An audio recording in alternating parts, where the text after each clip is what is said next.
Bueno, entonces, buenas tardes a todos los que están, gracias por los que llegan en hora, a los que van llegando los vamos a ir aceptando, pero mientras tanto vamos a ver, porque recién me advirtieron que se me va corriendo el tiempo de los 45 minutos que dura esto. La idea no es ocupar 45 minutos. Pero bueno, la idea de resolver un poco es para que sepan cuáles son los errores. Uno de los ejercicios tenía que ver con proyecto de inversión. Ustedes saben que en proyecto de inversión básicamente había que armar flujos de fondos y después evaluarlos. Y dentro de la evaluación teníamos tres básicos de evaluación y podían combinarse con algunos índices en el tema del valor actual. Entonces uno tenía, armar los flujos de fondo es lo que primero teníamos que hacer. Luego de ese armado de flujo de fondo, uno podía definir una tasa de costo de capital, luego uno podría estar definiendo una TIR y en función de eso rechazar o aceptar el proyecto o decir que el proyecto es viable o no. En este teníamos varios tipos, no eran todos iguales, algunos tenían ingresos y egresos y otros tenían solamente el flujo, y en función de eso armamos como varios ejercicios y que aleatoriamente le tenía que tocar a cada uno de ustedes algo. Como todos los ejercicios, valía 2 puntos, y como tenía 2 incisos para seleccionar, valía 1 punto cada uno dentro de la evaluación. Entonces esto era una empresa agropecuaria que decide la compra de una cosechadora por valor de 2 millones de pesos. El siguiente año necesitaba hacer una erogación por 500.000 pesos, y a partir de allí tiene ingresos netos de 400.000 en los próximos 3 años. Y 3,5 millones en el quinto año. O sea, había un ingreso fijo y un ingreso que después era único en el quinto año. Entonces dice, considere para el análisis una tasa de costo de capital de 0,18 anual y pregunte respecto de la TIR y su significado y el BAN y el periodo. Lo que teníamos que hacer era calcular,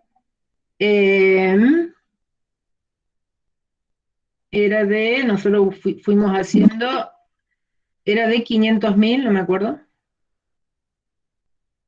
el flujo,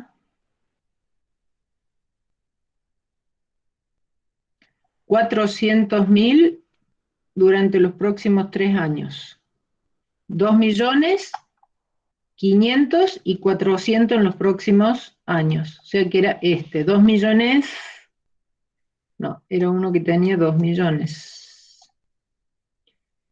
2.500.000 y 400 y 3,5 millones. Este era el flujo, Tomás, ¿no? Sí, es ese. Bueno, entonces, ¿qué hicimos? Varios, donde en realidad el esquema era el mismo y donde nosotros teníamos que decir que en este caso la tasa de costo de capital era del 13, a otro le pusimos que era del 18, o sea, le poníamos como distintos resultados. Si era el 18, el BAN me daba negativo, si era el 13 me daba positivo, y la TIR de ambos era el mismo porque estaba dado con el flujo de fondo. Entonces, para algunos la respuesta era esta, para algunos la respuesta era esta. Entonces, si la tasa de costo de capital es del 0,18 anual, esto me daba un BAN negativo que era de 156.804,89. Y la TIR era de 16,11 como resultado de esa inversión. Entonces, ¿cuáles eran las respuestas válidas? La TIR es 0,16 y el proyecto no es rentable, ya que no recupero el capital invertido con los flujos de fondo.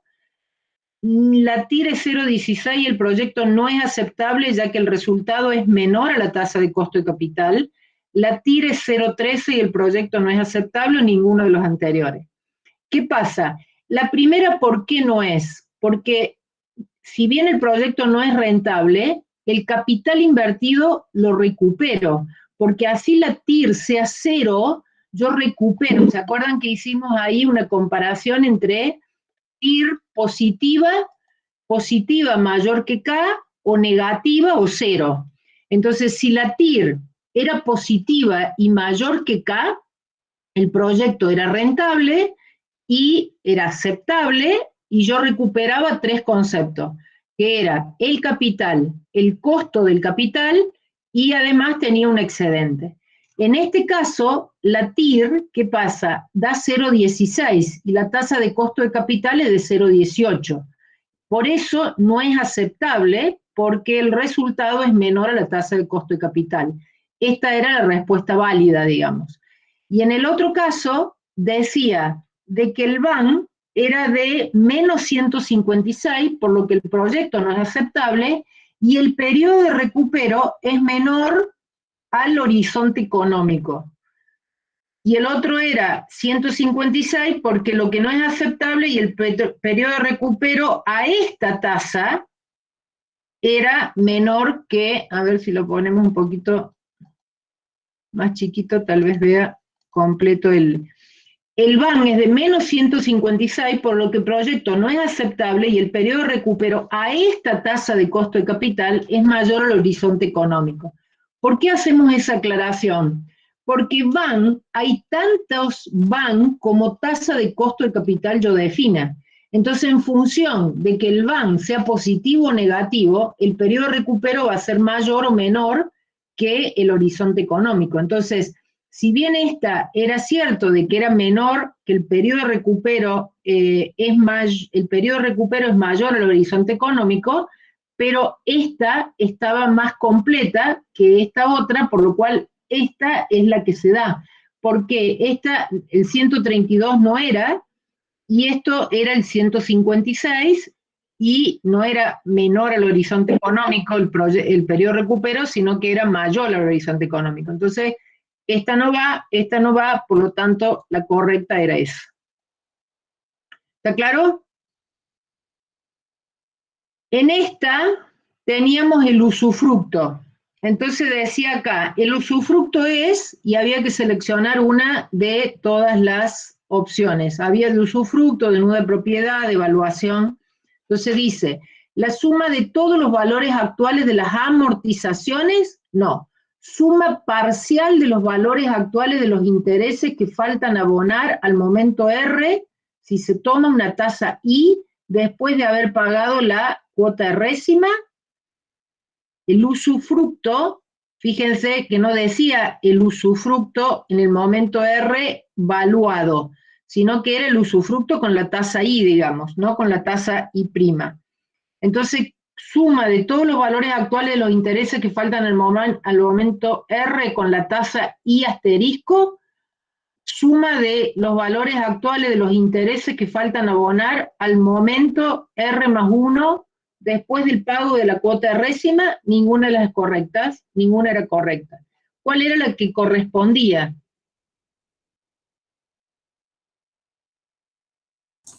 Sería la opción B, sin la tasa prima, digamos. Sin la tasa de evaluación. La opción B, porque las otras es la suma de los valores actuales de los intereses que faltan abonar al momento R si la tasa es la I. Acá era, si acá hubiese puesto el U asterisco, sí sería con la I asterisco, digamos, pero como es la U solamente, es la suma de los valores actuales de los intereses que nos faltan cobrar.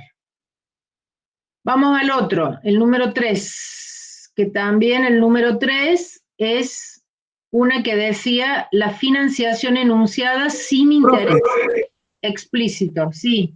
No entendí el anterior. ¿Por qué la suma parcial? Puso suma parcial.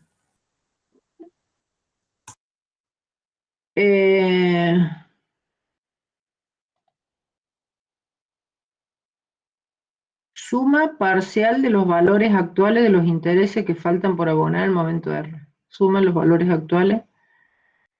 Sí, no sé por qué pusimos suma parcial. Para mí sería ninguna. Sí, lo vamos a revisar. La verdad que no sé por qué pusimos suma parcial. Si no decías, digamos, si ahí decía asterisco, esta era la correcta, porque era suma de los valores actuales, los intereses que faltan abonar al momento errésimo, si se toma la tasa I' después del pago de la cuota. Pero me parece que para que sea esta, acá le falta el asterisco.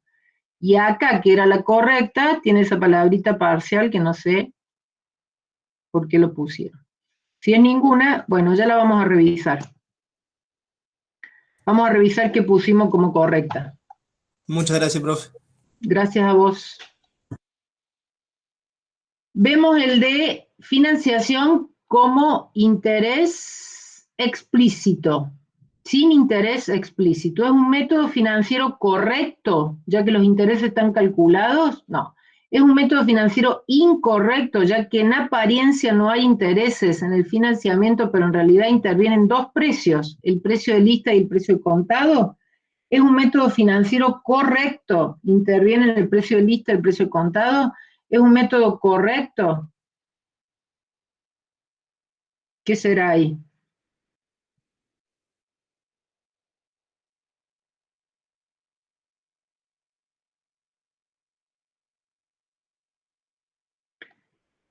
¿Es un método incorrecto? ¿Es la B, todos dicen que es la B, parecería ser que no tiene errores la B.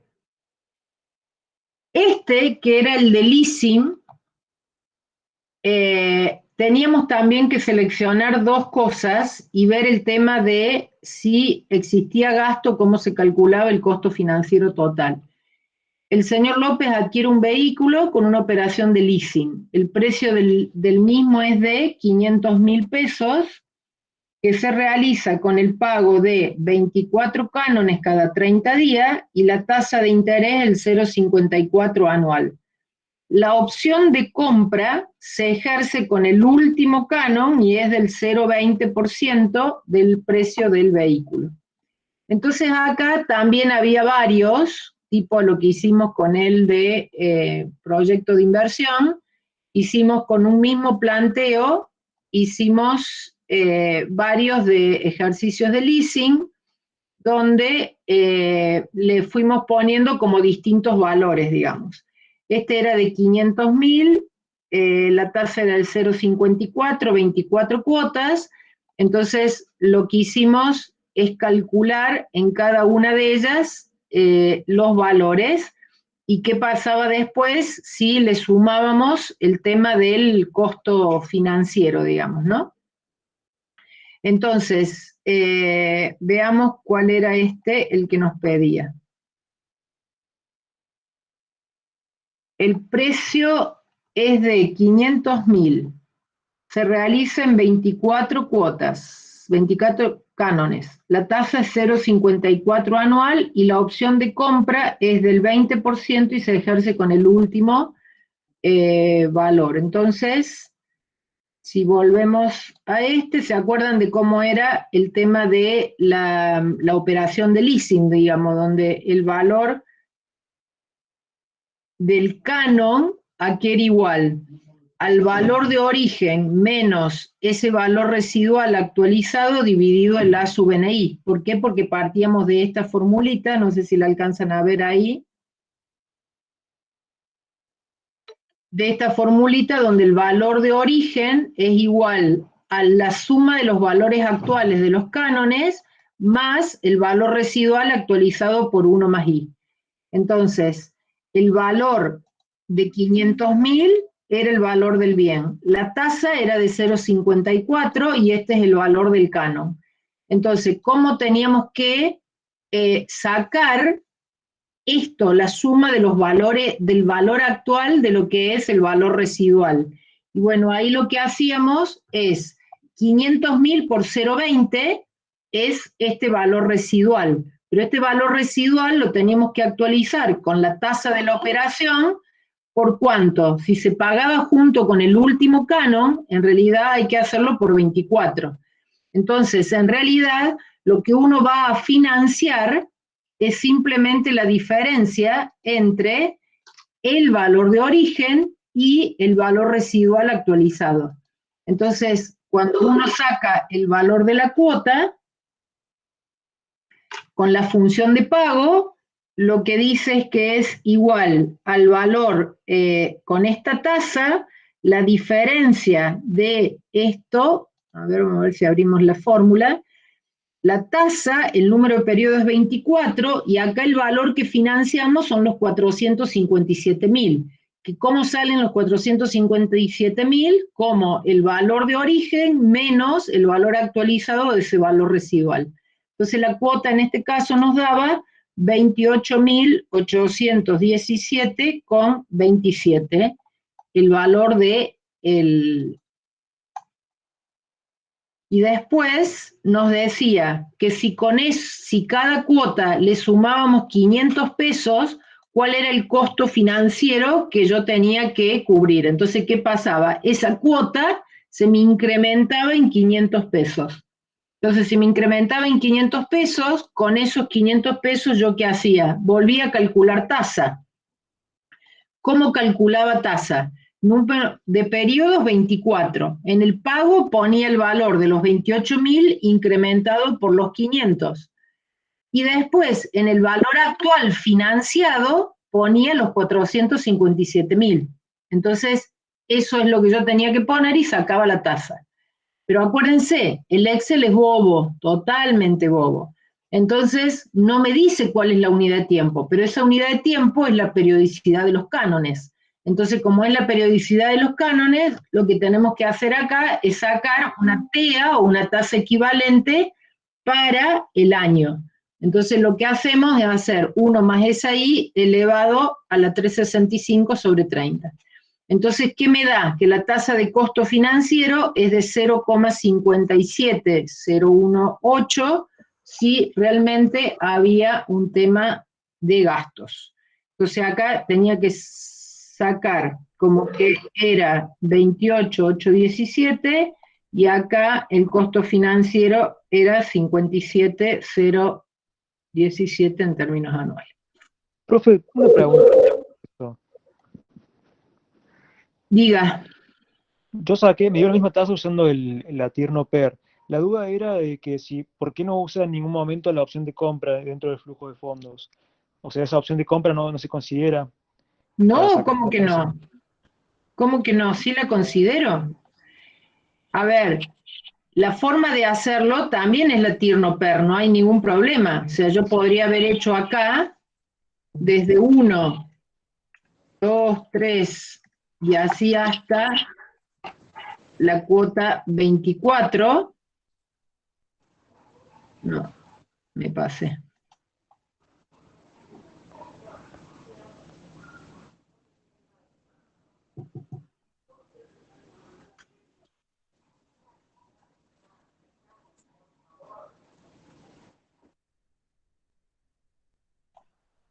Hasta la cuota 24, y entonces acá poner, ¿qué teníamos que poner acá? El valor de origen menos el valor actual del valor residual.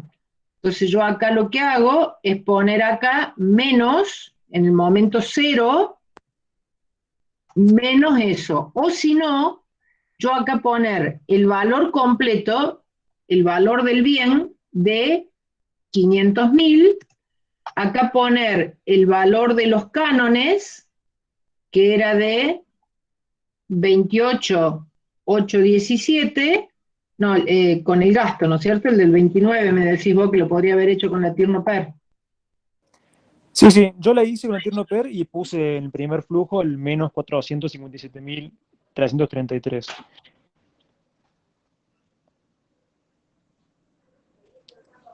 ¿Y te dio igual? Sí, pasa que yo tenía en mente que a él estaba restando la opción de compra, pero ahora que veo, en realidad no está restada, sino que está actualizada. ¿Puede ser? A ver, el 20% de este valor, el 20% de este valor es de 100.000 pesos. Sí. Actualizado te da estos 45, estos 42.667, que es este 20% actualizado, por 1 más I elevado a la 24. Entonces, sí, desde el punto de vista financiero, es lo mismo que yo lo ponga acá, más los 100.000 acá, que lo lleve allá. Ahora, para calcular la TIR, yo debería haberlo hecho tal cual está el flujo de fondo, porque si no estás como haciendo influir con la tasa de la operación, no la del costo financiero, el valor actual de esto. Entonces lo que correspondería acá es plantearlo el leasing tal cual está.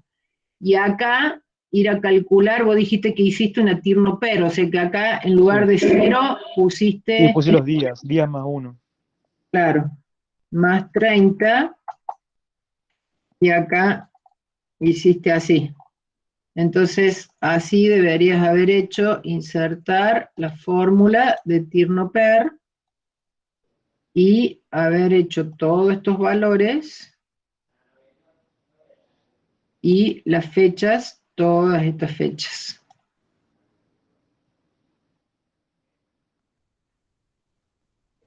Y te debería haber dado 56,50. Y a nosotros, ¿qué nos dio? 57. Que pusimos 29,317.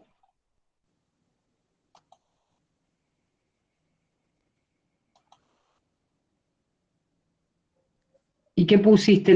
¿Ninguna de las anteriores? No, yo lo que hice fue, o sea, los canes los puse tal cual, 29.317 a todos. Y en la Sí, primera unidad de tiempo le puse menos 457, que sería restándole la opción de compra actualizada, digamos. Y me dio bien, me dio el terno PER 0,5701, que está estaba, bien. daba la opción, sí. Pero bueno, me había quedado la duda si se ponía la opción de compra al final o se ponía al principio.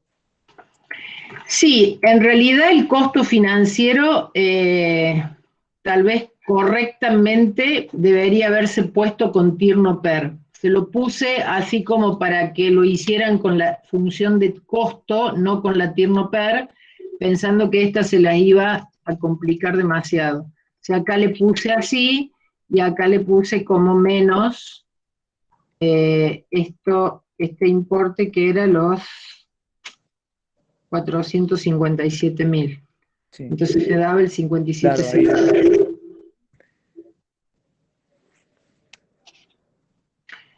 Lo hice como así para que usaran la función tasa, digamos. En realidad, de manera correcta, deberíamos haber intentado usar la TIR no PER con el flujo y acá poner los 100.000. Pero bueno, se los puse así por eso, digamos. No sé si alguien... Bárbara me dice que usó la TIR no PER. Bárbara, ¿hiciste esto de los flujos de fondo y pusiste los 100.000 al final? Bueno, lo vamos entonces también a revisar eso para ver qué nos dio eso entonces. Bueno, y yo hice de las dos maneras y me daba el mismo resultado. Bueno, te daba el mismo resultado y a ver qué fue lo que te dio, Julieta. ¿Te dio el 0,57?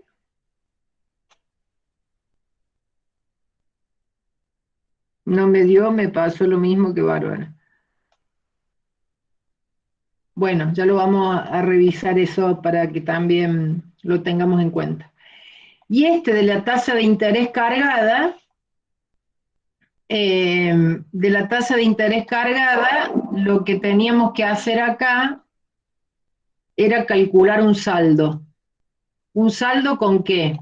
Y bueno, teníamos una deuda de 120.000 con la compra de un auto de 18 cuotas, vencida cada 30 días, a una tasa de interés cargada del 0,05 para 30 días. Y entonces le pide el saldo de la deuda, y ahí había de diferentes días o diferentes cuotas, digamos. Pero lo que primero había que hacer es calcular la cuota. Y la cuota, acuérdense que cuando era cargada, era como que era la cuota constante y el interés era constante. Esta partecita era como la amortización, y esta partecita de 120.000 multiplicado por el 0,05 O sea que la cuota era la suma de esto más esto como valor de la cuota. Una vez que yo tengo la cuota, tengo que calcular cuál es la tasa de la operación. Entonces, la función tasa, que me da que el número de periodos es 18, que el pago es el que acabo de calcular,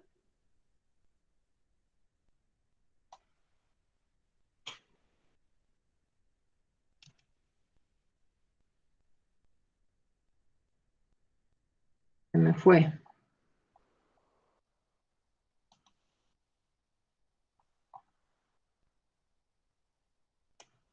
Vamos de nuevo.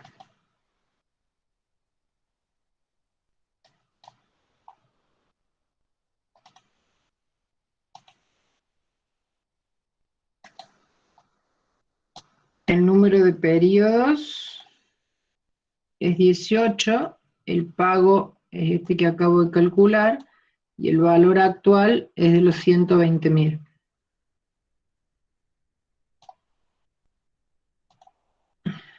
Entonces la tasa me daba de 0,07 para 30 días, digamos. Con esa tasa yo tenía que buscar un saldo. El saldo decía que era 11 días después de pagada la cuota número 4. Y la cantidad de cuotas eran 18. O sea que el n-r era 18 menos 4.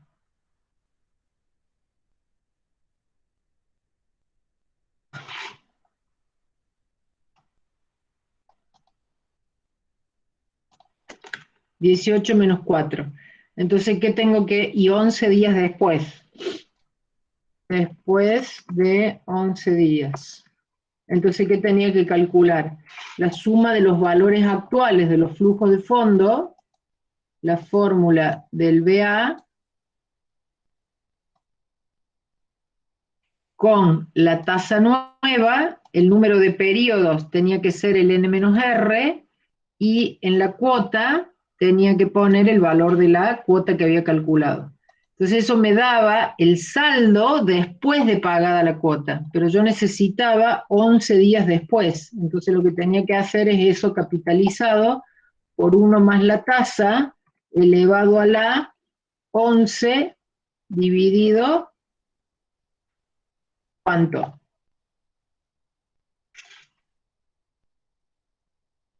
30. Muy bien, 30. Y eso era el valor.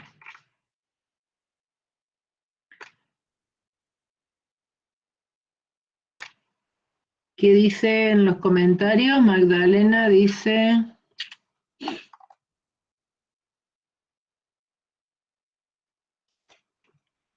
que se olvidó de la parte de capitalización. Bueno, esto era un poco lo que incluía todos los temas, o sea, había una parte conceptual que era del capítulo 6 y del capítulo 7, un ejercicio de leasing, un ejercicio de proyecto, y un ejercicio que era esto calculado, que era de tasa de interés cargada. Para el lunes que viene van a entrar los mismos temas, agregándole algún ejercicio, uno o dos, de cálculo o de paridad o de TIR de un flujo de fondo de un bono, digamos. Esa es un poco la idea de la evaluación que vamos a tomar el próximo lunes. Lo vamos a tomar después que hagamos el práctico, o sea que el práctico les va a servir para repasar un poco la parte de títulos. El ejercicio va a ser simple, pero va a incluir eso. ¿Está claro? ¿Alguna consulta?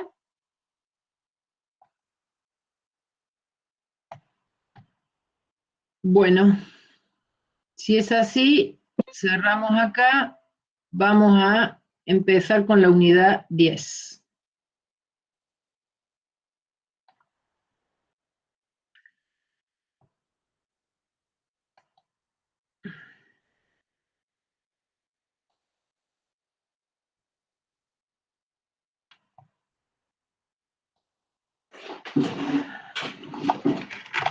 Recuerden que el lunes no podemos ver en lo que nos equivocamos por el aula.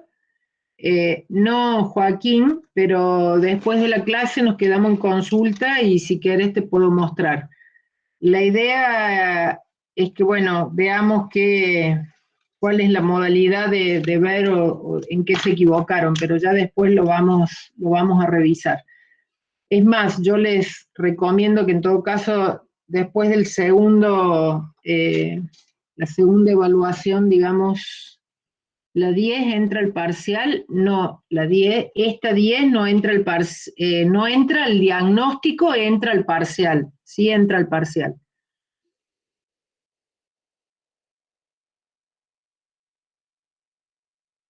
Sí, entra. Bueno, ¿con qué vamos a empezar? Con este capítulo 10, que habla de las cuestiones básicas de matemática financiera. Las cuestiones básicas de matemática financiera, pero referido a algo que es la matemática actuarial.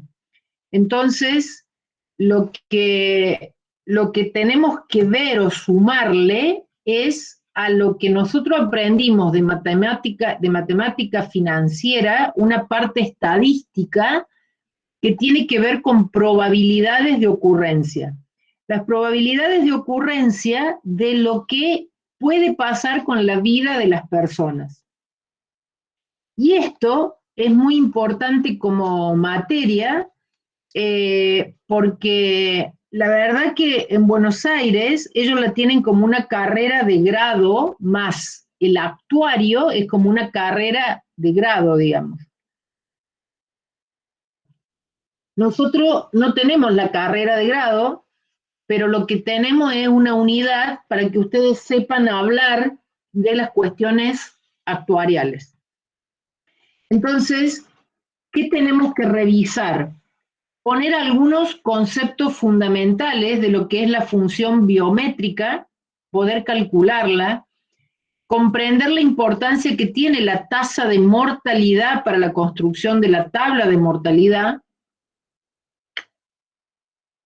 explicar claramente el concepto de lo que es esperanza de vida y cómo calcularla, y sobre todo estas dos cosas, que es diferenciar los distintos tipos de seguro, el seguro en caso de vida y el seguro en caso de muerte, que a veces se lo confunde conceptualmente, y cuando ustedes compran un seguro o les dicen de un seguro, entiendan qué es lo que le están cobrando cuando están haciendo este tipo de cálculos.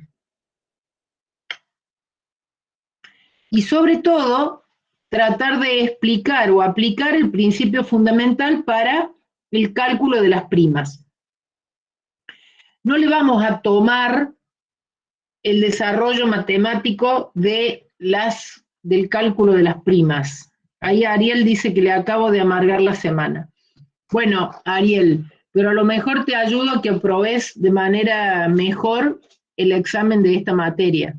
Si yo te la dejo, pasa en muchísimos exámenes que no vienen a clase como están haciendo ahora, que solamente 56, he visto a Micaela por ahí dando vuelta y he visto a Tomás dando vuelta, con lo cual hay 2 menos, o sea que hay 54 alumnos que han venido de 210 que rindieron el parcial. O sea, estamos teniendo un cuarto de alumnos que vienen a esta clase y después en el examen final no responden esto, cuando en realidad esto, si ustedes lo entienden, es muy fácil comprenderlo, ¿no? Porque es un cociente de 2 valores, solo que hay que entender de qué se tratan los valores. Pero si yo les dejo, ustedes no lo estudian para el examen y después no van a aprobar el examen. Si yo lo esfuerzo para que ahora lo estudien, lo vengan a consultar, les aseguro que va a ser más fácil el examen final poder aprobar. Por eso, Ariel, espero que no sea un dato que te amargue la semana, sino que intento hacer que apruebes el examen. El enfoque general que tiene este tema es que tiene que ver con la necesidad de poder mostrarle a ustedes cuáles son los elementos básicos de las cuestiones de la matemática actuarial y que los introduzca en conceptos y cálculos en que estas aplicaciones pueden darse. ¿Por qué es importante? Porque nosotros como profesionales de ciencias económicas tenemos una caja de jubilaciones, por ejemplo. Y sería importante que cuando ustedes se reciban de profesionales de las ciencias económicas y empiecen a pagar la cuota en el consejo, entiendan de lo que es una reserva matemática o entiendan de que lo que están aportando ahora es para luego obtener una renta cuando se jubilen. O de dónde sale el dinero de la jubilación o de dónde sale el dinero que sin ningún cálculo actuarial distribuyen por jubilación. Al menos como profesional de ciencias económicas, ustedes tienen que ser conscientes de lo que representa esos modos de pagar la jubilación. Entonces, los temas actuariales en el campo específico de esto abordan esto, la gestión y la evaluación del impacto financiero, del riesgo y de la incertidumbre. Porque si bien la muerte es un dato cierto, todos nos vamos a morir, lo que no es cierto es cuándo nos vamos a morir. Nadie sabe cuándo se va a morir. Entonces, todos tenemos una vida activa dada y después pensamos jubilarnos. ¿Qué es pensar jubilarse? Dejar de generar ingresos y empezar a tomar una actitud pasiva respecto al tema del trabajo. Entonces, en definitiva, lo que tenemos que evaluar es esto de, cuando nos vayamos a jubilar, ¿qué nos debería proporcionar elementos para saber cuál sería esta jubilación que nos va a tocar cobrar? En estos sistemas jubilatorios existen en general en el mundo dos maneras. Uno es un sistema de capitalización y otro es un sistema de reparto. En el sistema de capitalización, como existía cuando existían las AFJP en nuestro país, cada uno trabajaba y armaba su propia cuenta de capitalización. Y uno hasta podía hacer aportes voluntarios para que después tener un mejor valor de retiro para cuando uno se iba a jubilar. En el sistema de reparto, como es el de ahora, está todo en una sola bolsa. Y entonces, en el sistema de reparto, lo que hay, nadie tiene una cuenta individual, sino que a todos le hacen una cuentita parecida y que le sale un tipo de jubilación ajustado por no sé qué ley, cada gobierno que viene cambia la ley, y entonces nunca sabemos en nuestra previsión qué es lo que vamos a terminar cobrando luego. No, las AFJP eran las empresas que hablaban de, digamos, lo que eran los fondos donde cada uno capitalizaba su cuenta. Eso era privado, había varias administradoras de fondos de jubilaciones y pensión, esa es la simbología de la AFJP, administradoras de fondos de jubilaciones y pensiones, que la mayoría de los bancos tenían y uno optaba por una AFJP.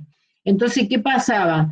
Todos los aportes mensuales que uno hace iba a una cuenta propia que le llamábamos un sistema de capitalización.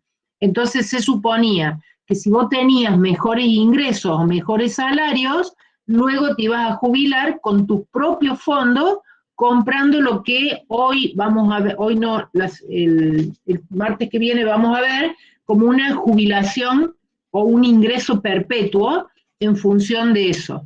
Entonces, eso era lo que era la administración, digamos, o las administradoras de fondos de jubilaciones y pensiones. A pesar de que hubo una consulta popular, si se quería seguir con ese régimen de capitalización o ir a un sistema de reparto, hubo una consulta popular que se hizo y la mayoría dijo que prefería tener su propia cuenta de jubilación.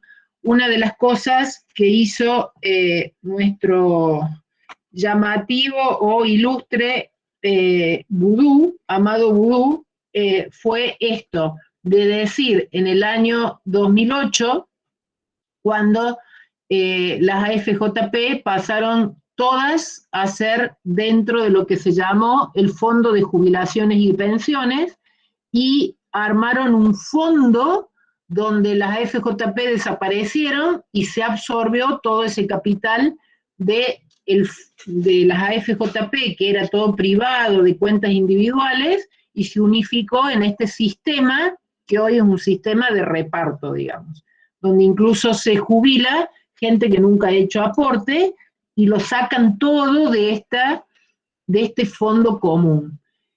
Entonces, lo que yo muchas veces digo es, no es que yo estoy en contra de que no se le otorgue jubilaciones a quienes no han tenido aporte, pero lo que me parece que no corresponde es que se le saque a uno para darles al otro.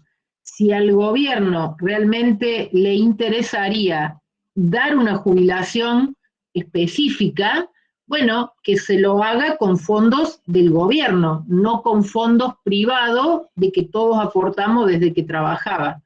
O sea, en realidad, eso fue lo que pasó. O sea, aunque no aportes, te damos. Y entonces yo digo, ¿qué pasa con esa torta donde pocos ponen y muchos sacan? Y bueno, esa torta, obviamente, en adelante va a sufrir algún tema problemático, ¿no? Este fondo de jubilaciones o este fondo de sustentabilidad, como le llaman, es complicado evaluarlo. Entonces, este es el sistema que hoy tenemos como un sistema de reparto. Entonces, en este sistema de reparto, todos aportamos, no sabemos lo que vamos a tener, pero todos tenemos que entender cómo funciona esto o cómo están relacionados los temas de seguros, lo de seguros patrimoniales, o cómo funciona un seguro, por ejemplo, del auto que ustedes pagan, la seguridad social, los mercados de capitales, por qué tienen que ver los mercados de capitales, el sistema financiero, y evaluar matemáticamente cuál es la probabilidad de esos eventos, cómo se cuantifica esos resultados contingentes con el fin de minimizar esos impactos que tienen. Entonces, ese es un poco lo que hoy está pasando. Si ustedes quieren ver en la página de lo que se llama el ANSES, digamos, fíjense que si ustedes entran a anses.gov.ar,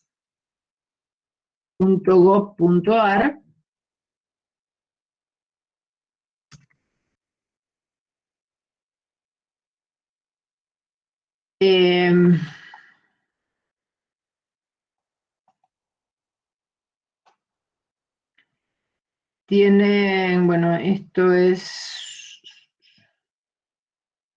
vamos a poner como fondo de garantía de sustentabilidad. Entonces vamos a poner acá aparte. Fondo de garantía de sustentabilidad. Está como dentro de ANSES, pero dentro de esto. Esto es el Fondo de Garantía de Sustentabilidad. ¿Qué es esto? A este fondo fue a parar todo lo que desde las AFJP se tenía individualizado en unas cuentas. Y acá se realizan todas las inversiones.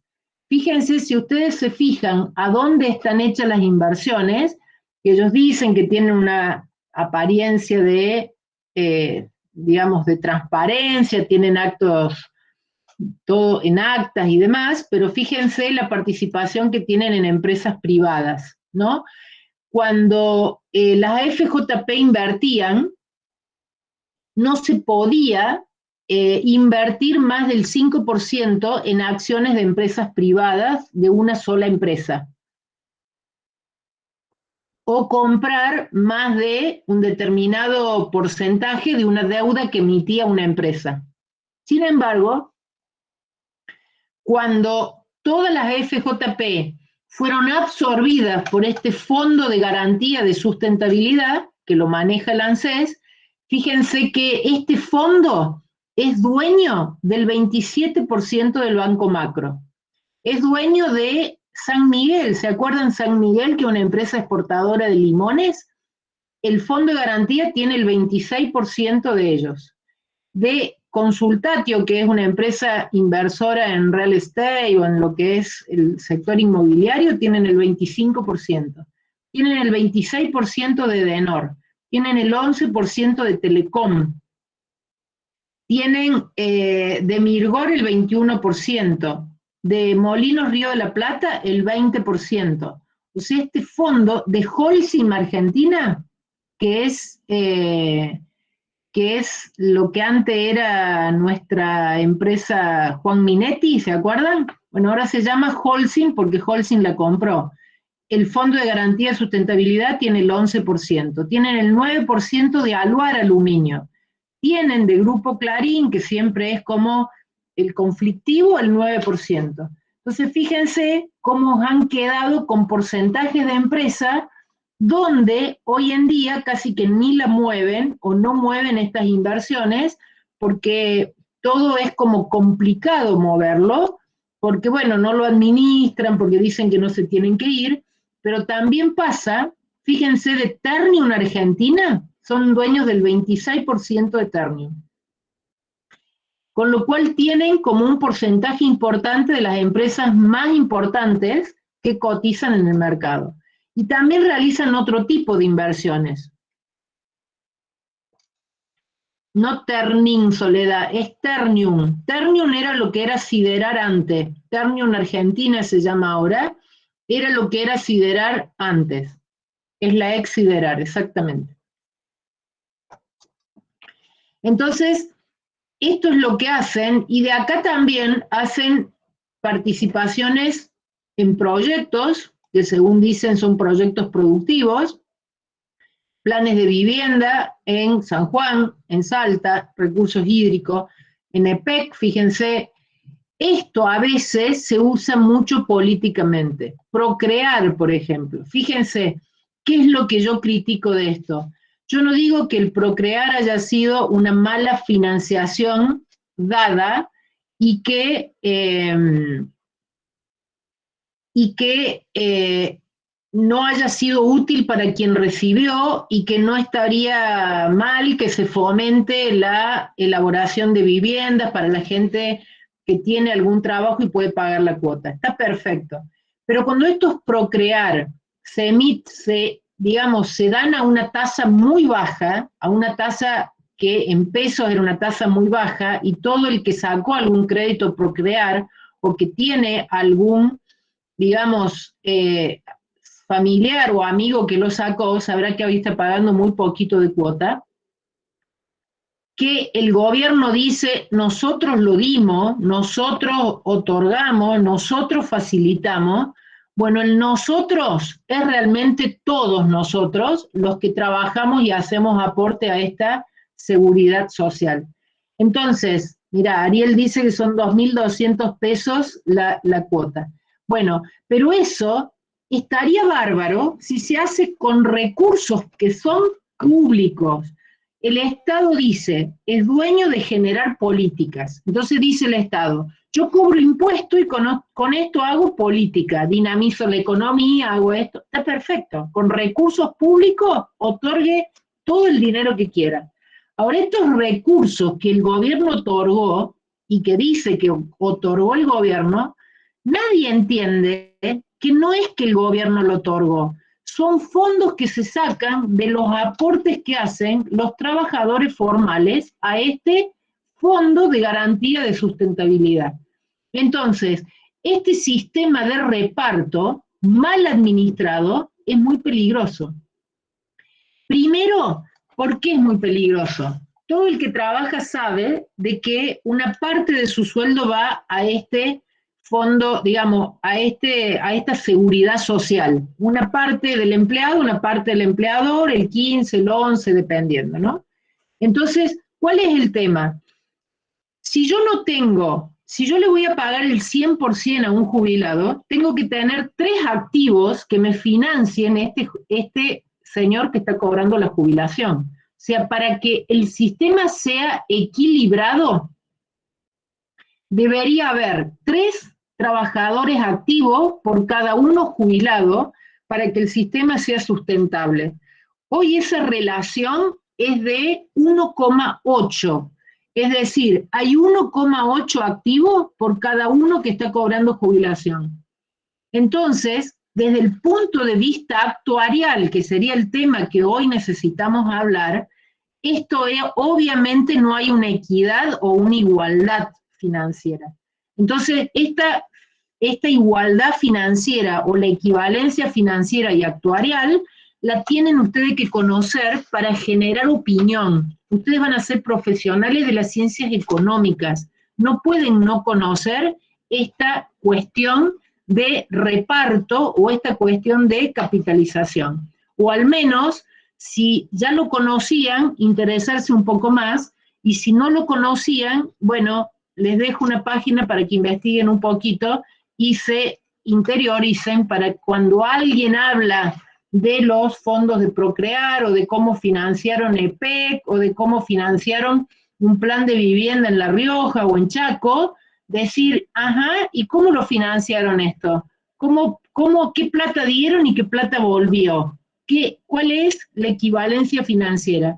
Porque si no, lo que están haciendo es simplemente sacarle a estos trabajadores activos que estamos mandando el aporte todos los meses, y después yo les aseguro que no va a haber fondo para que cobremos jubilación.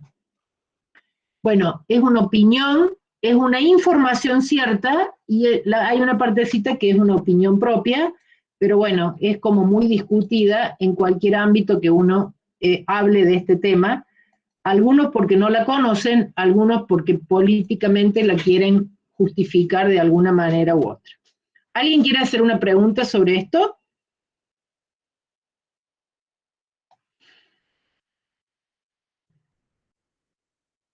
No. Bueno, seguimos entonces. Existe un organismo de control de todo esto que se llama la Superintendencia de Seguros de la Nación. Y fíjense que los objetivos que tiene esta Superintendencia de Seguros de la Nación es que se le han asignado a la superintendencia los siguientes fines: controlar, fiscalizar la organización, funcionamiento, solvencia, liquidación de las sociedades de seguro en todo lo relacionado con el régimen económico y especialmente sobre los planes de seguro, tarifa, modelos de contrato, balance, funciones y conducta de los agentes o intermediarios. Esta función siempre es muy difícil de hacer porque siempre hay como cambios de reglas. ¿Por qué es importante que todos los que administran estos fondos, más allá de que son organismos que son tentadores para ir a administrar, porque siempre parecería que hay dinero, hay siempre un compromiso futuro de pago? Cuando ustedes contratan un seguro del auto, ¿de qué están tranquilos? Que si el auto se les destruye, les cae piedra, se les rompe el parabrisas o lo que sea, ustedes pagaron mensualmente una cuota, van y le cambian el auto o el parabrisas o se lo pintan, le hacen chapa y pintura porque los agarró la piedra. Ahora, todas esas compañías reciben una cuota hoy, mensualmente, pero generan una deuda futura. Entonces, imaginen lo que es hoy administrar un flujo de fondo donde yo recibo un ingreso actual para un compromiso futuro. Si yo soy un trabajador en relación de dependencia y todos los meses, durante 30 años de vida de mi trabajo, yo aporto a una caja de jubilaciones, mientras yo aporte, la caja va a estar contenta conmigo. Pero cuando yo me jubile, la caja, cada vez que recibió una cuota, generó conmigo una deuda. Eso se llama una deuda actuarial una deuda porque cuando yo decida dejar de trabajar, cuando cumpla 65 años, que sería la edad de jubilación, 60 en realidad de las mujeres, yo seguro no me voy a jubilar a los 60, pero es 60 las mujeres y 65 los hombres. Cuando yo cumpla mi edad jubilatoria y empiece a querer cobrar mi jubilación, yo la tengo derecho porque es la deuda actuarial que ellos tienen conmigo. Entonces, mientras la rueda funcione, parecería ser que esto es muy fácil, administrar plata hoy para pagar dentro de 10 años, 20 años, 30 años. Pero en realidad, las reservas actuariales se deterioran. ¿Por qué se deterioran? Y bueno, muchas veces porque están mal invertidas, como esto que le contabas, otorgar créditos de Procrear, ¿no? Donde yo presté millones de pesos y donde voy a recuperar millones de pesos, pero en un contexto devaluado o en un contexto de mucha inflación, con lo cual en términos de poder adquisitivo, obviamente voy a recuperar los pesos, pero con menos poder adquisitivo. Entonces, realmente es como que el control debería ser debería ser muy cuidadoso, debería manejarse estos fondos con extrema prudencia y con extrema seguridad.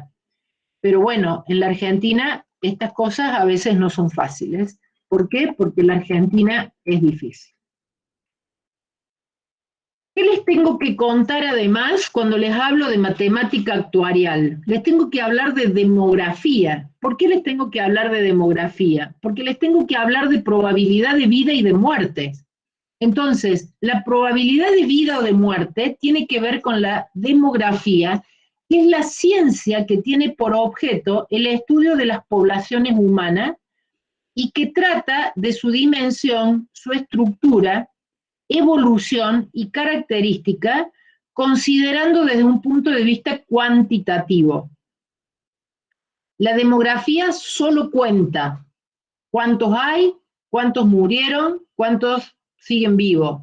No, la demografía no mira calidad de vida, no mira si están enfermos, no miran si están sanos, si con trabajo, simplemente lo que hace es dimensión, estructura y evolución de las características generales de esta población. Entonces, lo que uno hace con esta demografía es juntar el cálculo financiero con el cálculo actuarial. En el cálculo financiero, nosotros ¿qué hemos visto? Hemos visto la forma de calcular los valores actuales de las prestaciones futuras ciertas. Es decir, si yo tengo que le voy a tener que pagar jubilaciones a tantas personas, yo tendría que tener hoy cuánto debo cobrarle la cuota a esas personas para después poderle pagar cuando vayan a cobrar. O sea, es una equivalencia financiera. Pero ¿qué pasa? Yo no solo tengo que ver cuándo le voy a pagar a esta persona. ¿Por qué? Porque es distinto lo que yo le voy a tener que pagar si esta persona cumple los 60 años, se jubila y fallece a los 2 días, o fallece a los 10 años después de los 60, o llega hasta los 100 años. Y entonces si llega a los 100 años, yo le voy a tener que pagar 40 años de vida más desde los 60 que se jubiló. Entonces, imaginen ustedes que juntar ambas cosas no es muy sencillo, ¿no? ¿Por qué no es muy sencillo? Porque tengo que trabajar con probabilidades. Y esas probabilidades se construyen y se arman a través de tablas actuariales.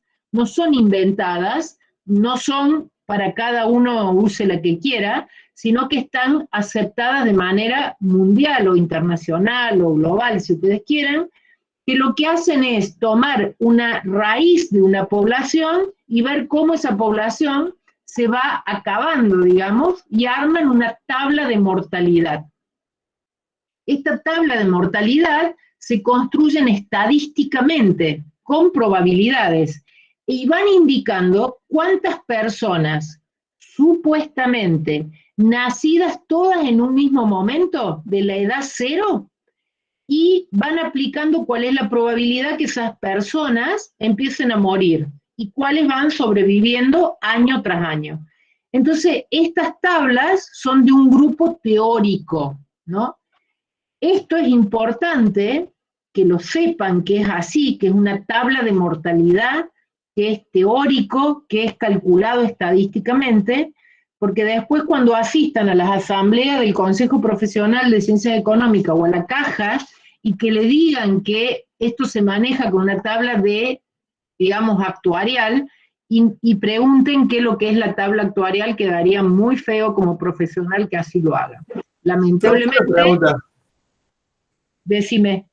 Esas tablas actuariales, hoy en día en la Argentina, ¿a dónde se pueden encontrar? Mira, hay dos tablas, que no es de Argentina, sino hay dos tablas actuariales que se utilizan.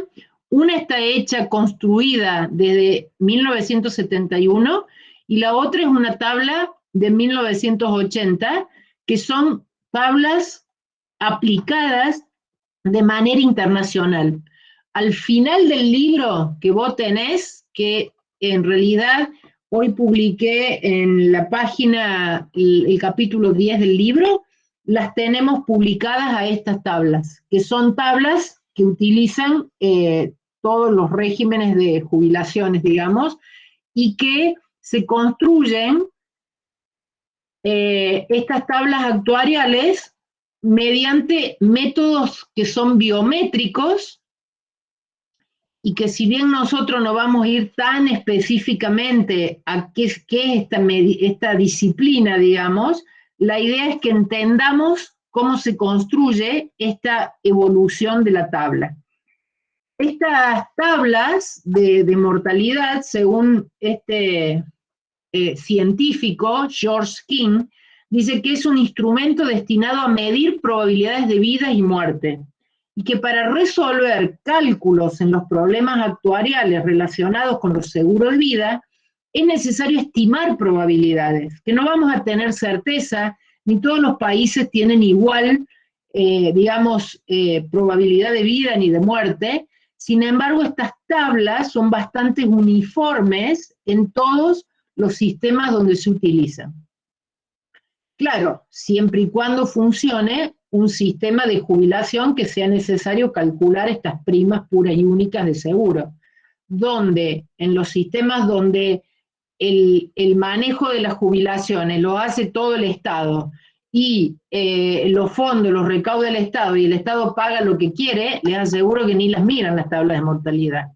Y una vez, un expresidente nuestro, cuando en la época en que se llevó todas las AFJP y le dijeron, che, acá no va a haber una igualdad actuarial en esto, y dijo, esto es político, no es actuarial. Pim, pam, se acabaron las FJP. O sea, donde las cuestiones se resuelven políticamente, ¿para qué vamos a estudiar todo esto? No sirven de nada. ¿Por qué? Porque la igualdad actuarial no sirve de ningún cálculo. Bueno, no mostrar a ustedes que en algún momento esto se puede utilizar y que debería defenderse por una cuestión de equidad. La equidad no se obtiene repartiéndole a todos lo que es de todo.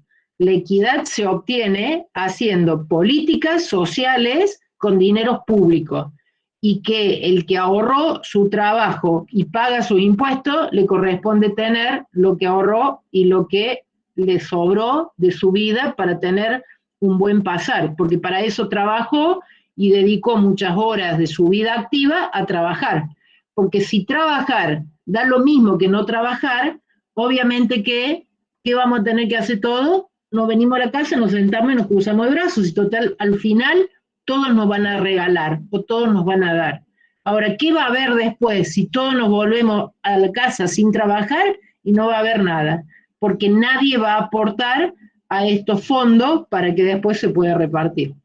Pero bueno, sigo hablando de cuestiones que creo que deben ser, considerando que no es lo mismo lo que debería cobrar todo. Sí creo que debería haber una asistencia social importante, pero la asistencia social debería hacerse con dinero público, no con dinero de todos. ¿Cómo se construye esta tabla de mortalidad? Hay una historia y diversas formas de presentarlas, pero en realidad, fíjense que nace de la edad X, y acá habla de cantidad de personas. Vamos a simbolizar por X a la edad de las personas. Y vamos a simbolizar por L de X a la cantidad de sobrevivientes o cantidad de personas vivas. Entonces, la manera de hacer una tabla es a partir de una edad inicial, la edad 0, cuando la persona nace, tiene 0 años, y una cantidad de personas que la vamos a definir como L de X, 100 personas. Puede ser que esta raíz de la tabla sea 100, sea 10, sea 100.000 o sea 1.000.000, no importa el número inicial.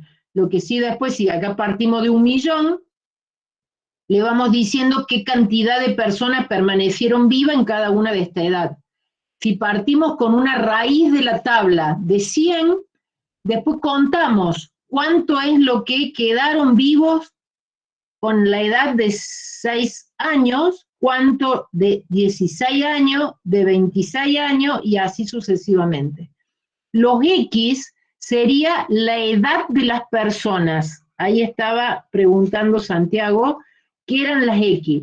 X va a ser la edad de las personas y L de X es la cantidad de personas que conforman esta tabla que yo les decía.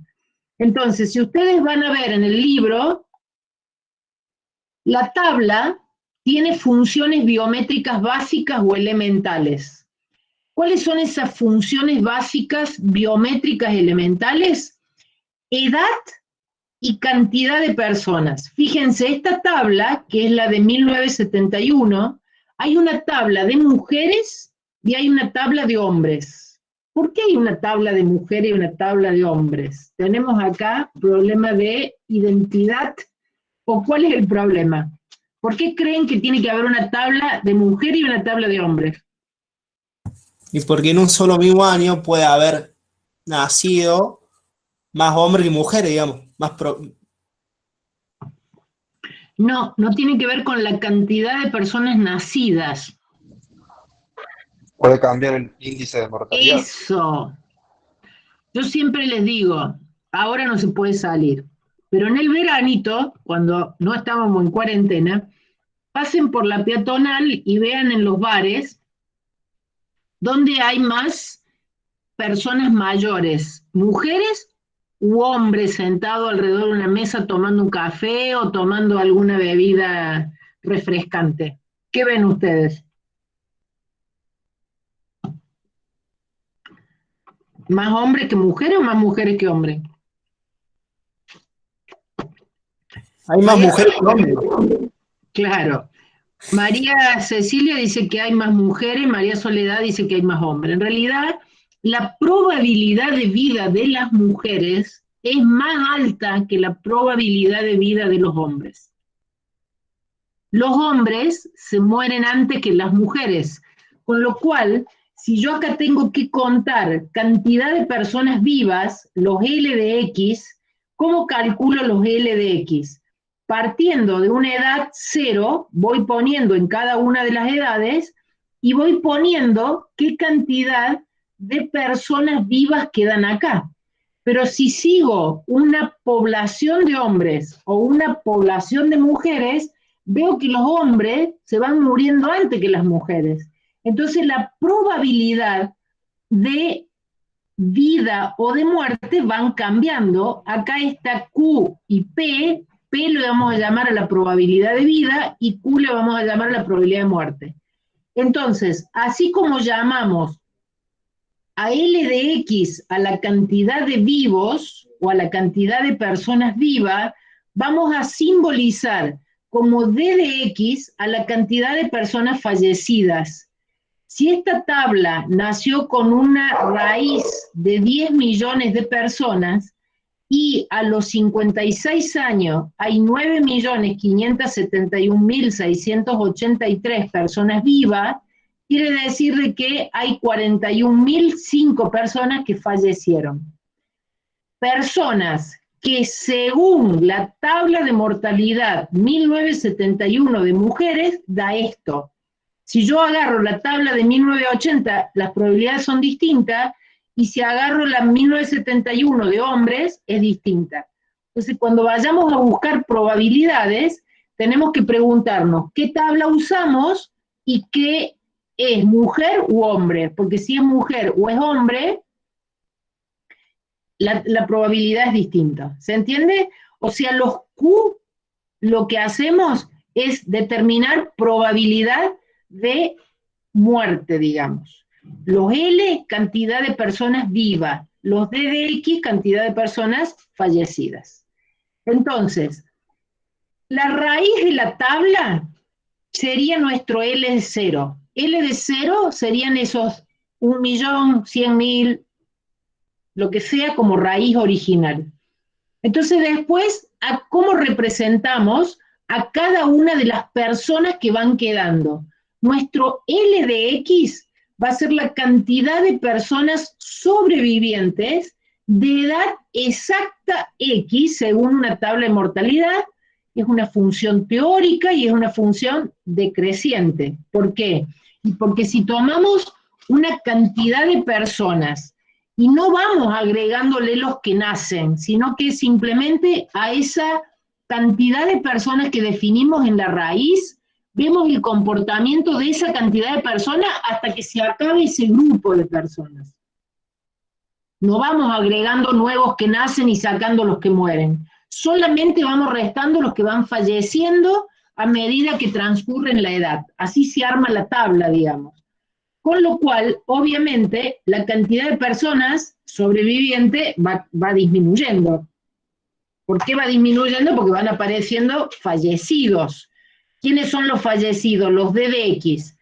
D de X es la cantidad de personas fallecidas de edad exacta X. Entonces, si tenemos 56 y 55, uno dice, che, ¿cuántas personas quedaron de 55? ¿Y cuántas personas quedaron de 56?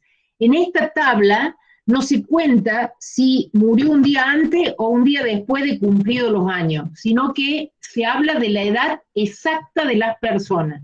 Ya después cuando calculemos probabilidades o la vida media, le vamos a agregar esa mitad de personas que habiendo cumplido la edad 55, no llegaron a cumplir 56 y sacamos ahí el promedio. Pero en la tabla, cuando nosotros contamos en la tabla, esto es la edad exacta. Esto es las personas que llegaron a cumplir 56 años. Estas son las que llegaron a cumplir 57 años.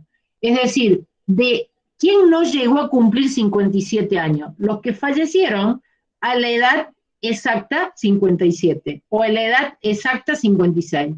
En realidad nadie muere a la edad exacta, pero bueno, la tabla cuenta esto de la cantidad de personas fallecidas de edad exacta X según una tabla de mortalidad. Obviamente es una función teórica, ¿no?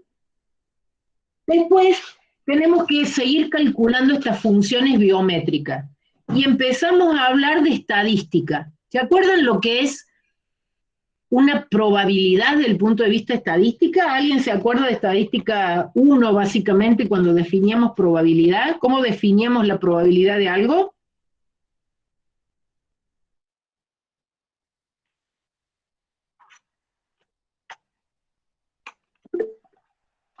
La posibilidad de ocurrencia, sí, pero ¿cómo se calculaba? Como los casos favorables de A sobre A. Caso favorable sobre sobre la cantidad, o sea, si queremos saber la cantidad de mujeres que mueren, ponemos los casos de mujeres que mueren sobre todas las mujeres, digamos. Claro, eso sería si quisiéramos calcular. Los casos posibles sobre los casos favorables sobre los casos posibles, ¿no sería? Eso es, lo favorable sobre los posibles. Entonces tenemos como un cociente de cantidades y que me da probabilidades. Entonces fíjense, si yo quiero definir la probabilidad de X o la probabilidad de que una persona esté con vida a la edad X, ¿qué tendría que decir yo? Si partimos de una tabla que teníamos LX como cantidad de personas vivas, yo digo, si esta persona llega a cumplir la edad X más 1, yo voy a decir que esta persona tiene 1 año más de probabilidad de vida. Entonces, ¿cómo la definiría? Probabilidad de que una persona de edad exacta X esté con vida 1 año más. Es decir, que llegue a cumplir la edad de X más 1 año según una tabla de mortalidad. Si no está acá, ¿cuál es mayor? ¿El LX más 1 o el L de X?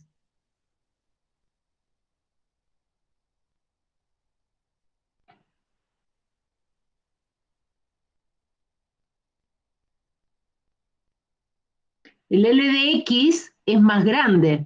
¿Por qué? Porque acá, entre medio de estos dos, ¿qué le pasó? Hubo personas que habiendo cumplido la edad X, no llegaron a cumplir la edad X más 1. Así se definía el D de X, cantidad de personas fallecidas. Fíjense que el L de X menos los que fallecen con la edad D de X lleva a formar el LX más 1. ¿Qué es el D de X? La diferencia del L de X menos el LX más 1. A veces ustedes se confunden porque les parece que el X más 1, como hay más 1, es más grande, pero en realidad es más chico, porque acá quedan menos de los que tomaron acá. Si fueran iguales, quiere decir que no se murió ninguna persona de la edad de X. Ahora, si alguna persona falleció en la edad exacta X, no llegó a contar acá. Entonces, ¿qué son los D de X? Las personas que habiendo cumplido la edad X, no llegaron a cumplir la edad de X más 1. Por eso dice que son la cantidad de fallecidos de la edad exacta X según una tabla de mortalidad. Si yo pongo acá D de 55, ¿qué estoy diciendo? Todas las personas que habiendo cumplido 55 años, no llegaron a cumplir 56 años. ¿Está claro? Esos serían mis D de X. Entonces, cuando yo quiero sacar probabilidad, lo que estoy diciendo es cociente entre 2. Si yo digo, ¿cuál es la probabilidad de que una persona de edad exacta X esté con vida el próximo año? Tengo que decir cuál es el éxito sobre los posibles. El éxito es que esté formando parte de las que cumplieron 56 años. ¿Cuántas son? LX más 1. Y acá es sobre L de X. Entonces, yo lo que tengo que decir es la cantidad de personas que llegaron a cumplir esa edad respecto de las que tenían de edad X. Esto sería mi P de X. Cuando yo acá pongo P de X más 1, estoy diciendo que de acá hasta acá hay un solo año. Habiendo cumplido la edad X, llegaron a cumplir la edad X más 1. Esto es lo favorable sobre esto que fue posible. En el medio, ¿qué pasó? Fallecieron. Entonces, ¿cómo calculo la probabilidad de muerte de las personas que cumpliendo 55 años o la edad X no llegaron a cumplir la edad de X más 1? Y bueno, si acá pongo que el éxito, digamos, sobre lo posible fue LX más 1, las personas que llegaron a cumplir la edad de X más 1, acá ¿qué voy a poner si calculo probabilidad de muerte? ¿Qué tengo que poner en el numerador?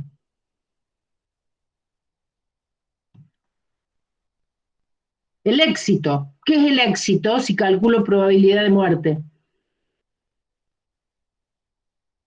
La muerte. Muy bien, Pablo. Da cosa de decirlo fuerte, pero es así. La probabilidad de muerte lo tengo que calcular como los casos, digamos, exitosos o el éxito sobre los posibles. ¿Cuánto eran los posibles? L de X, porque estoy tomando un Q de X. Y el éxito fue que se murió. Entonces, ¿cómo calculo los muertos de edad X? Es decir, aquellos que habiendo cumplido la edad de X, no llegaron a cumplir la edad X más 1, como la diferencia de estos dos. La diferencia de estos dos da lo mismo que poner D de X sobre L de X, porque recién vimos acá que la diferencia de LX menos de LX más 1 es lo mismo que poner D de X. O sea que acá yo podría haber puesto D de X sobre L de X. Probabilidad de que una persona de edad exacta X muera el próximo año, según una tabla de mortalidad. Podemos decir también que es la probabilidad de que una persona de edad X no llegue a cumplir la edad X más 1. ¿Está claro? Ahora, si nosotros queremos decir, no quiero saber un año más, sino que quiero calcular la probabilidad que una persona viva N años más. N años más, estoy calculando una probabilidad de muerte en un espacio temporal que es el N.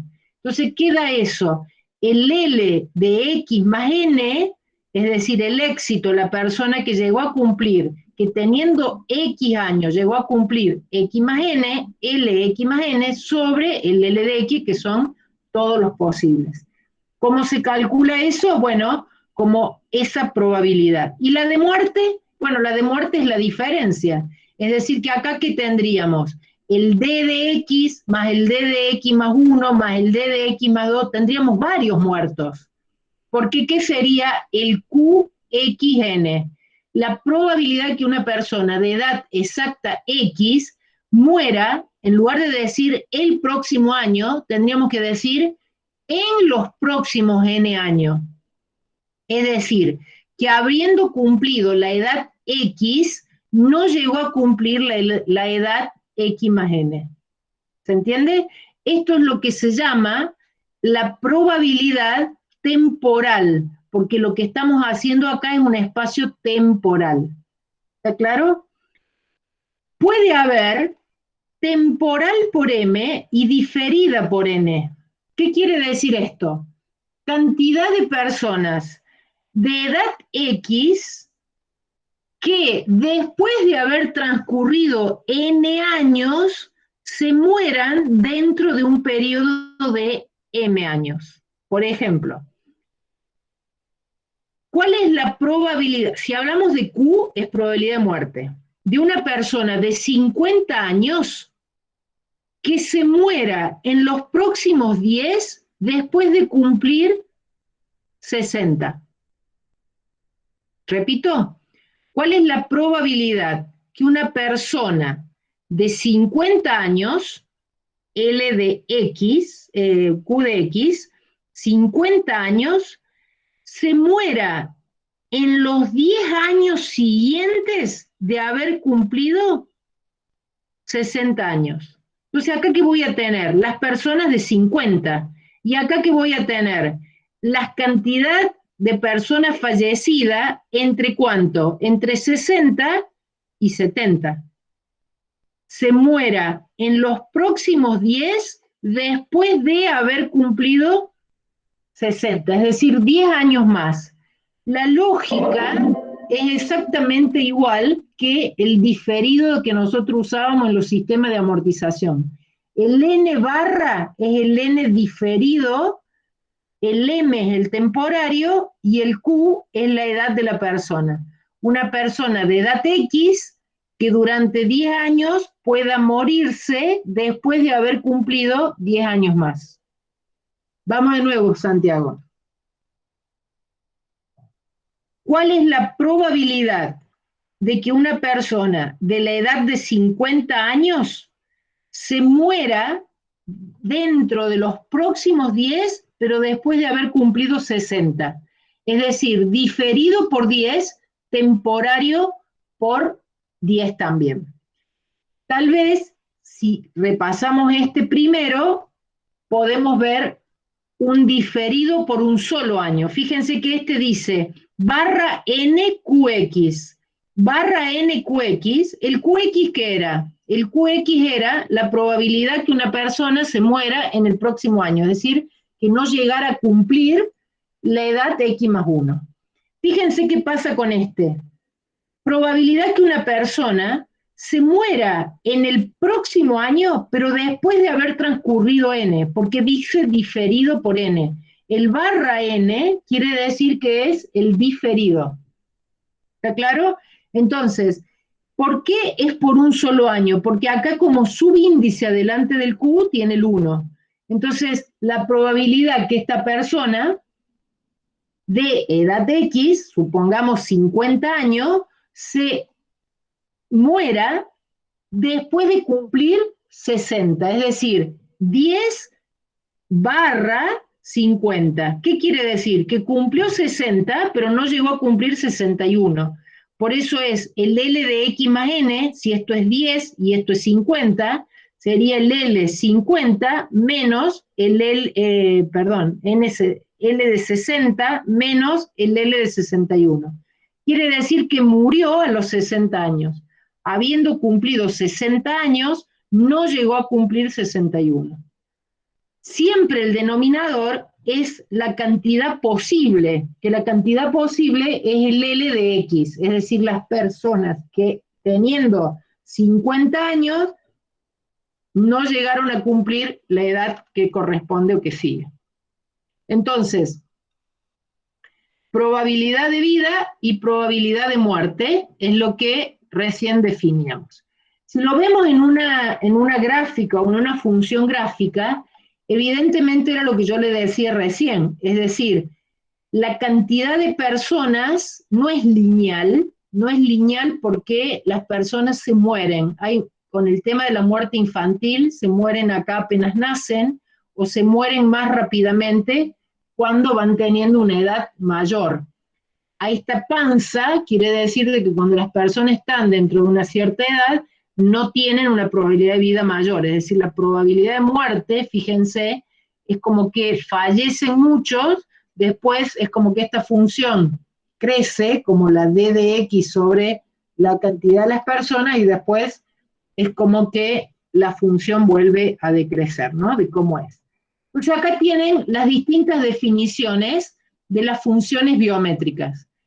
P, probabilidad de vida, Q, probabilidad de muerte. N/Q es probabilidad de muerte diferida. Q, X, M/N es temporaria y diferida. Vamos con la primera definición. Si X es la edad, le vamos a poner números, así lo podemos hacer en términos de números. Si a X le ponemos 50 años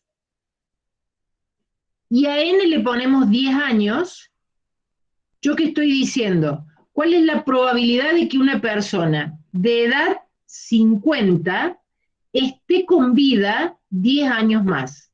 Es decir, llegue a cumplir la edad de 60 años según esta tabla de mortalidad. Facundo me dice que es más duro que una piña esto. No, tranquilo. Ya van a ver que calcularlo es muy fácil si ustedes entienden la simbología. Y para que entiendan la simbología, al final del libro tenemos un resumencito que es fácil calcularlo. Ya vamos a hacer un ejemplito y ya se van a tranquilizar. Pero tienen que entender qué es el cociente, Facundo. Eso es así. ¿Qué tienen que entender? P y Q. X, edad de la persona. N, yo digo, la probabilidad que una persona de 50 años muera en los próximos N años, es decir, en los próximos 10. Es decir, no llega a cumplir la edad X más N. Se puede morir a los 51, a los 52, a los 53, a los 54, es decir, que una persona de 50 no llegue a cumplir 60. Eso sería lo que representa este Q. ¿Qué es el N/Q? El R/Q, el barra implica diferido por N. ¿Qué quiere decir entonces? Fíjense que acá como subíndice no hay nada. Si no hay nada es un año. Entonces, ¿qué sería? La probabilidad que una persona de edad X, 50 años, muera a los 60 años, es decir, en el año siguiente a cumplir la edad 60, según esta tabla de mortalidad. Eso es distinto a decir que la persona muera entre los 60 y los 70, teniendo 50. Si yo acá le pongo 10, y acá le pongo 10, y acá le pongo 50, es que yo me muera después de haber cumplido 10 años más de lo que tengo ahora, en los próximos 10 años. Por eso esto es diferido y esto es temporario. ¿Qué es esto? La probabilidad de que una persona de edad exacta 50 fallezca dentro de los 10 años siguientes, luego de haber transcurrido 10 años. Es decir, de 50 me voy hasta 60 con vida y me muero dentro de los próximos 10 años después de haber cumplido los 60 años. ¿Se entiende? ¿Clarísimo? Vamos a hacer el planteo 1, que es un cálculo de probabilidades, el número 2 y el número 3, el número 4 y el número 5, antes de ir a esperanza de vida, y después ustedes revisan el Excel que tienen. Entonces, ¿qué dice el planteo 1? El planteo 1 dice, calcule la probabilidad que un hombre de 50 años esté con vida a los 70 años. Que un hombre de 50 años esté con vida a los 70 años. Y ahí les dice qué es un hombre y qué es la tabla 71. Entonces ustedes tienen que ir al libro, si ustedes se fijan, al final del libro están todas las tablas.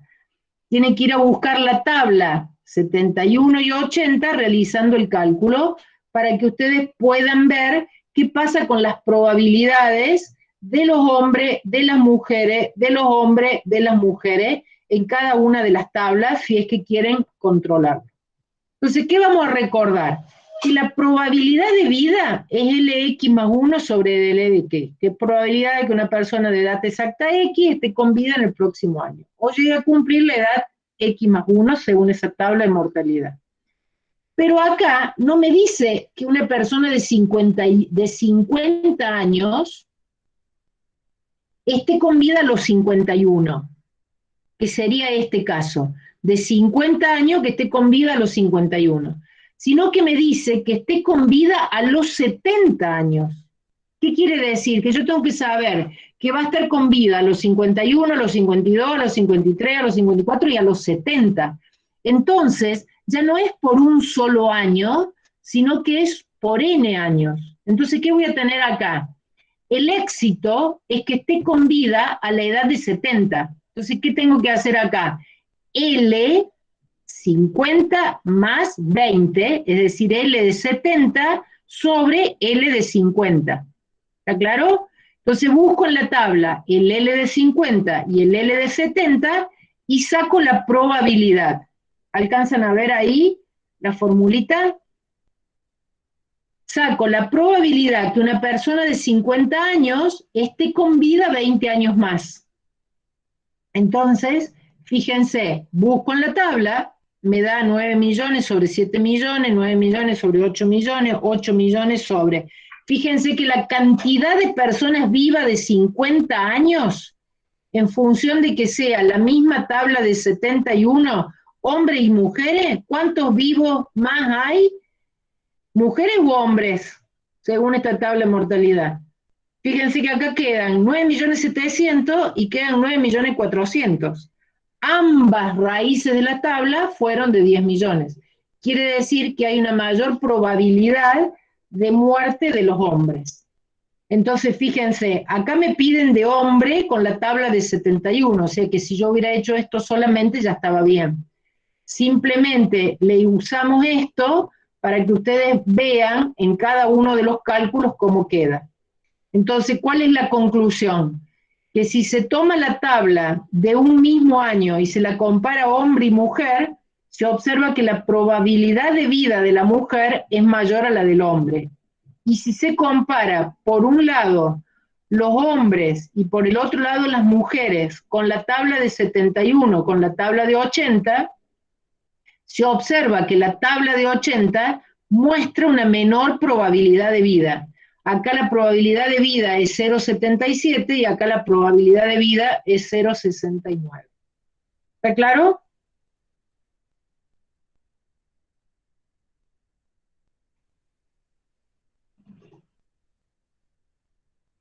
Ok, Facundo. Me alegro que lo hayas entendido y que no estés pensando que te estoy pegando una piña. Planteo 2. Calcule la probabilidad de un hombre de edad exacta 60 que esté con vida el próximo año. Es decir, no llegue a la edad 61. Y acá sí, fíjense, que yo tengo que sacar la probabilidad de vida, con lo cual es una P, no es una Q, y de un solo año. Entonces acá es el L de X más 1 sobre el L de X. Este subíndice de la probabilidad tiene que ser el mismo subíndice de la L que tienen acá. Entonces acá tienen el L de 61 sobre el L de 60. Esta probabilidad dice que existe una probabilidad de 0,9877 que la persona que habiendo cumplido 60 años viva un año más. ¿Qué tengo que decir? Según esta tabla de mortalidad. Entonces, ¿uno cómo debe responder a esto? Que según la tabla 71 de hombres, porque acá habla de hombre la tabla 71, siempre tengo que referirme a qué tabla y a qué sexo estoy calculando la probabilidad. Que según la tabla 71 existe una probabilidad del 98,77 que una persona hombre, luego de haber cumplido 60, llegue a cumplir 61. ¿Está claro? ¿Qué dice el planteo 3? Calcule la probabilidad, ya me voy, ténganme un ratito de paciencia. Calcule la probabilidad que un hombre de edad exacta 60 años muera en los próximos 10 años. Si dicen los próximos 10 años, estoy trabajando con un, primero que muera, con lo cual en lugar de una P es una Q. Y si muere en los próximos 10 años, no es en un solo año, o sea que acá le tengo que poner lo temporal de esa probabilidad. Entonces lo que tengo que hacer es calcular un QXN. ¿Y cómo se calculaban los QX? Acá arriba debería haber D, cantidad de fallecidos, porque yo tengo que saber los que murieron. Pero la diferencia de cantidad de vivos me dan los fallecidos. Es decir, si yo hago que el hombre de 60, un Q60, muera en los próximos 10 años, tengo que poner temporario por 10 acá. Entonces este denominador va a ser el L de 60. ¿Por qué? Porque estos son los casos posibles. Es decir, todos los vivos de edad 60. Y en el numerador, ¿a quiénes pongo? Los que habiendo cumplido 60 años, no llegaron a cumplir 70. Entonces, ¿qué tendría que poner? Los que fallecieron a los 61, a los 62, a los 63, a los 64. ¿Y cómo calculo todos los fallecidos? Como diferencia de los vivos. ¿Quiénes cumplieron 60 años y estaban vivos? ¿Y quiénes cumplieron 70 años y ya habían fallecido? Entonces, por diferencia de vivos, saco la cantidad de fallecidos. Entonces, fíjense que les da 0,16. Acá les dice, recordar que L60 menos L70, en realidad, ¿qué es? Los fallecidos de 60, de 61, de 62, hasta 69. Porque, ¿qué es el L70? El L70 son la cantidad de vivos de 70. Pero esto es, quienes habiendo cumplido 60 años, no llegaron a cumplir 70. Entonces, ¿en qué edad murieron? Como máximo a los 69. ¿Está claro? No tengo que poner hasta 70 acá, tengo que poner desde 60 hasta 69. Esto sería la suma de esto. La suma de esto se puede calcular como diferencia de vivos. Entonces, ¿qué me va a quedar? El L de 60 menos el L de 70 sobre el L de 60. ¿Qué dice esta tabla de 71? Que existe una probabilidad del 16,02% de que una persona que es hombre de edad exacta 60 muera en los próximos 10 años. ¿Está claro? Bueno, les dejo el 4 para que lo intenten hacer solos y el 5, que es el que tiene diferido, digamos. En todo caso, lo retomamos el martes de la semana que viene. Y después vamos a hacer algunos ejercicios más. Bueno, espero no haberlos asustado, pero esta unidad, así como difícil, es simple, y como simple es como interesante, y además de interesante es necesaria que la conozcan como profesionales de ciencias económicas. Rodrigo me dice que para el próximo mini parcial, o sea, la alerta temprana de diagnóstico, entra lo mismo que en el anterior, más la 9. Sí, así es, Rodrigo. ¿Cuál sería la parte que se agrega de matemática actuarial? No, matemática actuarial para el diagnóstico nada. Para el examen, para el parcial último, vamos a incorporar lo que podemos ejercitar.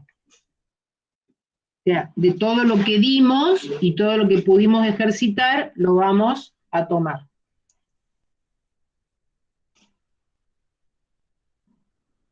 De la unidad 9, para el diagnóstico va todo, igualmente va a ir cosas simples, no va a haber cálculo de duración, por ejemplo, no le vamos a tomar duración, le vamos a tomar o calcular paridad o calcular TIR, o calcular, dado un flujo de fondo, el máximo precio a pagar.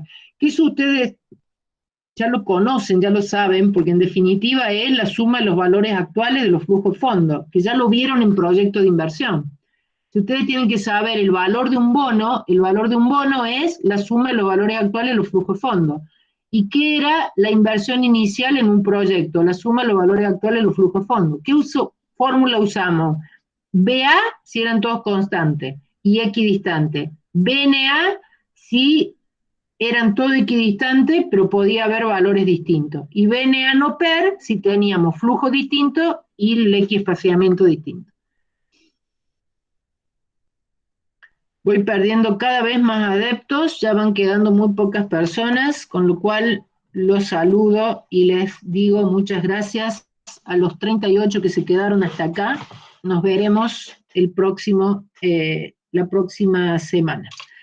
Un gusto, chau, chau, hasta la próxima semana.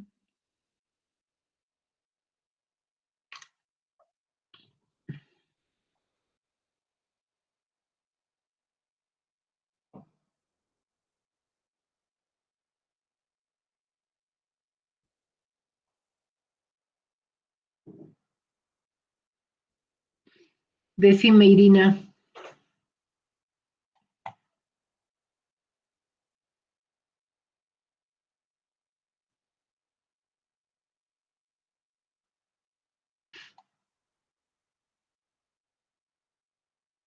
Si los valores de las tablas son siempre los mismos, si las tablas, si prestas atención en el libro, esas tablas son estáticas, son construidas desde el año 71 y desde el año 80 y se siguen usando. No van variando año a año porque tiene que estar aprobado por un instituto de demografía a nivel internacional, con lo cual no es fácil lograr el apoyo de todos. Por eso se usan tablas aprobadas estadísticamente a nivel internacional. No sé si te contesté.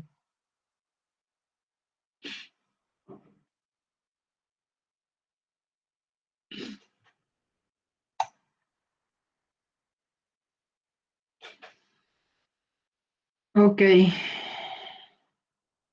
Chau, chau, Miguel.